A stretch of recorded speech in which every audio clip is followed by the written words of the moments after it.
Welcome back. आप देख रहे हैं फ़ायदे की बात और हम बात कर रहे हैं कि जो यूरोपीय ममालिक और अमरीकी मईशत पर जो इतना दबाव बढ़ता जा रहा है, जो रिसेशन जो एक बढ़ता जा रहा है, इसके पाकिस्तान पर क्या असरात होंगे। एहसन साहब, आपसे ही सवाल है कि पाकिस्तान ऑलरेडी काफ़ी मुश्किलात का सामना कर रहा है, चाहे वो बिगड़ती हुई लॉ एंड ऑर्डर सिचुएशन हो, चाहे वो इन्वेस्टमेंट में डिप हो। अब जो ये रिसेशन आ रहा है, अब क्या सरमाए का जो पैसा अपना आप रोक रहे हैं कि स्टॉक मार्केट्स गिर रही हैं हर जगह, पाकिस्तान पर इसका कोई असर है? देखें, बिल्कुल इसका असर तो एटलीस्ट स्टॉक मार्केट पे जो हमारा इन्वेस्टमेंट एनवायरनमेंट है उस पर हमें तो बिल्कुल असर पड़ रहा है। उसकी दो वजूहत हैं। एक तो जो है वो इंटरनेशनल क्राइसिस, वो तो इकोनॉमिक यूरोपियन इकोनॉमी की तरफ से और यूएस इकोनॉमिक स्लो डाउन, वो इफेक्ट तो है डेफिनेटली। वो इकोनॉमीज जो हमें इन्वेस्ट करती थी या जहाँ पर हमारी एक्सपोर्ट सबसे ज़्यादा हैं अमेरिकन इकोनॉमी में या यूरोप के अंदर, वहाँ पर हमारी एक्सपोर्ट्स पर जो है वो डेफिनेटली उसका इफेक्ट आता है। बिसाइड्स द फैक्ट कि हमारी जो एक्सपोर्ट्स हैं वो मंथली एक्सपोर्ट्स रिकॉर्ड लेवल पर है, $2 बिलियन को क्रॉस करती हैं। तो फिर भी जो है वो हमने देखा है कि गोइंग फॉरवर्ड एटलीस्ट जो है उसका इम्पैक्ट हमें नजर आएगा। दूसरी चीज ये है कि जो हमारे इंटरनल इश्यूज हैं, स्पेशली जो हमारा पॉलिटिकल क्राइसिस है, ये सिटी वायलेंस है, या इनसिक्योरिटी है, इसका इम्पैक्ट जो है वो दूसरा है। इसका भी इम्पैक्ट जो है वो हमें जो है इस वक्त इन्वेस्टमेंट एनवायरमेंट को इफेक्ट कर रहा है। पर्टिकुलरली अगर हम बात करें स्टॉक मार्केट की, तो जो इसी मंथ के अंदर, इसी फ्रॉम जुलाई 1 टू डेट जो है कोई $80 मिलियन करीब जो है वो स्टॉक मार्केट से निकल गया। ये चीज इंडिकेट कर रही है कि फॉरेन इन्वेस्टर जो हैं स्पेशली इमर्जिंग इकोनॉमीज में या फ्रंटियर मार्केट से जो है वो एग्जिट हो रहे हैं। अच्छा, तो अगर एक इन्वेस्टर पैसे लेके आना चाह रहा है, स्टॉक मार्केट में इन्वेस्ट चाह रहा है किसी भी स्क्रिप्ट में, अब अगर बदअमनी है, law and order, economic numbers ज़्यादा अच्छे नहीं हैं और स्पेशली जो टारगेट किलिंग हम देख रहे हैं इतनी ज़्यादा उरूज पर है, तो इसकी वजह से वो अपना पैसा रोक लेगा और नहीं इन्वेस्ट करना चाहेगा, भले रिटर्न्स इतने बुरे ना हो जितने आलमी मंडी में हुए। देखें, आप रिटर्न्स की जहां पर बात करते हैं ना, तो पाकिस्तान मार्केट की जो डिविडेंड यील्ड है वो इस वक्त दुनिया में सबसे बड़ी डिविडेंड यील्ड है, कोई तकरीबन 9% की,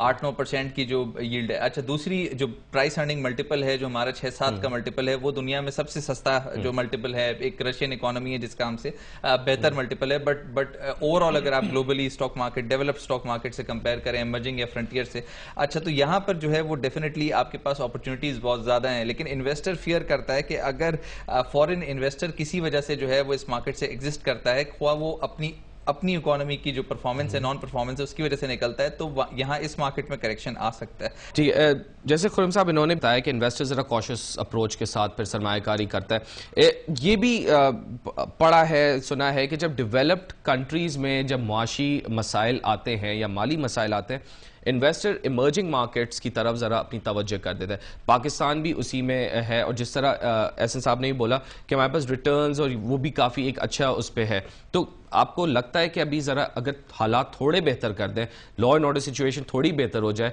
तो इन्वेस्टमेंट थोड़ी जो इधर उधर जा रही थी वो पाकिस्तान की तरफ डाइवर्ट हो जाएगी? जी डेफिनेटली। देखें, सबसे बड़ी चीज़ यह है कि पाकिस्तान ऐसी जगह सिचुएटेड है जो सबसे बड़ा इमर्जिंग रीजन है दुनिया में। जैसे इंडिया और चाइना की हम बात करते हैं तो उसके साथ हम भी हैं, और हमें इस पर कैपिटलाइज करना चाहिए। अपनी जो हमारे अपने जो इश्यूज़ हैं, वो सबसे बड़ा लॉ एंड ऑर्डर है, इंस्टेबिलिटी है, और जो पॉलिटिकल अनसर्टेनिटी हमेशा छाई रहती है वो है। अच्छा, उसके साथ रिटर्न्स तो अपनी जगह पर है, लेकिन थोड़ा सा जो क्राइसिस हुआ है, इसको अगर हम थोड़ा सा देखें तो इसमें थोड़ा सा ओवर प्ले किया है इन्वेस्टर्स ने। सॉरी, उसकी वजह यह है कि देखें, हमारी जो मार्केट है वो ट्रू रिप्रेजेंटेशन नहीं है इकोनॉमी की। आपको एक नंबर मैं बताता हूँ, 22% ऑफ मार्केट कैपिटलाइजेशन हमारी मार्केट जो है, वो जो जीडीपी है वो उसका 22%, यानी कि जो हमारी मार्केट कैपिटलाइजेशन जो कंपनीज लिस्टेड हैं उसका सिर्फ 22% जो है वो जीडीपी को रिफ्लेक्ट करता है। रिमेनिंग आप देखें कितना बड़ा जो है वो एरिया है जो कि लिस्टेड ही नहीं है, जिसकी वजह से हमारी रिप्रेजेंटेशन नहीं होती। ये दुनिया में लोवेस्ट में से है, नंबर 1। दूसरी चीज़ ये कि यहाँ पर इन्वेस्टर ने अभी रिसेंट जो क्राइसिस में ओवर प्ले किया है, उसकी वजह यह है कि हमारे यहाँ अगर आप नंबर्स देखें तो अगस्त में सिर्फ $11 मिलियन का जो है वो आउटफ्लो हुआ है, अगस्त टू डेट की अगर बात करें। और ये अगर इस वीक की बात करें तो सिर्फ $5 मिलियन का आउटफ्लो हुआ है कंपेयर टू लास्ट वीक जब आपको $11 मिलियन का आउटफ्लो हुआ है। तो आप ये देखें, जो आउटफ्लो है वो स्लो डाउन कर रहा है। यहाँ पे इन्वेस्टर ज्यादा पैनिक सिचुएशन में है, ना कि मटेरियल इंपैक्ट कुछ हो इंटरनेशनल मार्केट का। जैसे मैंने बताया कि $25 बिलियन का आउटफ्लो हुआ है एशिया पैसिफिक का अगस्त टू डेट, और उसमें से सिर्फ $10 बिलियन तो जापान का है।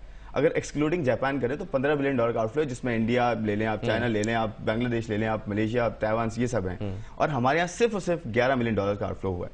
तो हमारे मटेरियल इंपैक्ट अभी तक नहीं है कुछ ऐसा। इसकी कॉन्फिडेंट है क्योंकि नहीं, इसकी एक और वजह यह है कि जो फॉरेन इन्वेस्टर है उसको एक तो हो सकता है उसकी अभी जो है उसका ध्यान नहीं है हमारी तरफ, हम बहुत छोटे हैं compare to other markets, number one. और इसलिए उनका पोर्टफोलियो भी इतना बड़ा है, यानी कि $2.25 बिलियन का हार्डली होगा, इंडिया में $50 बिलियन, $100 बिलियन का उनके पोर्टफोलियोज हैं। तीसरी चीज़ यह है कि हमारे यहाँ अपने इश्यूज ठीक हो जाएं तो हमारा कॉर्पोरेट को कोई इशू नहीं है, हमारा कॉर्पोरेट डबल डिजिट्स में ग्रो कर रहा है।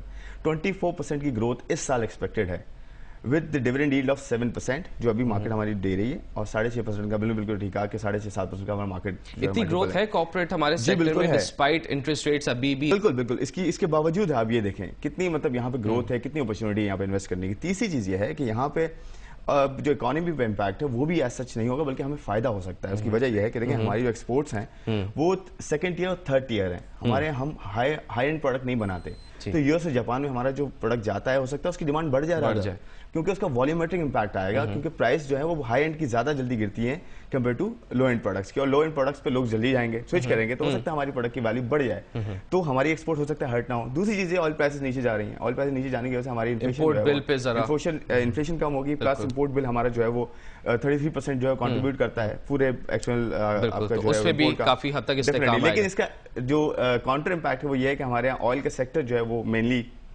मेन वेटेड जो है वो सेक्टर है, उसके से मार्केट थोड़ा सा जो है वो एक और ब्रेक लेंगे, ब्रेक के बाद ऐसे साहब आपसे भी बात होगी। जो सारा पहले खुर्रम साहब ने भी बताया था कि मिस मैनेजमेंट एक हद तक हुई है अमेरिका और यूरोप में, कर्जों में जो इतना उन्होंने गेम खेला है, क्या प्लानिंग का इशू था, क्या था? सरमायाकारी पे भी बात करेंगे, एक ब्रेक लेंगे, ब्रेक के बाद ऐसे साहब से बात करेंगे, हमारे साथ रहिए।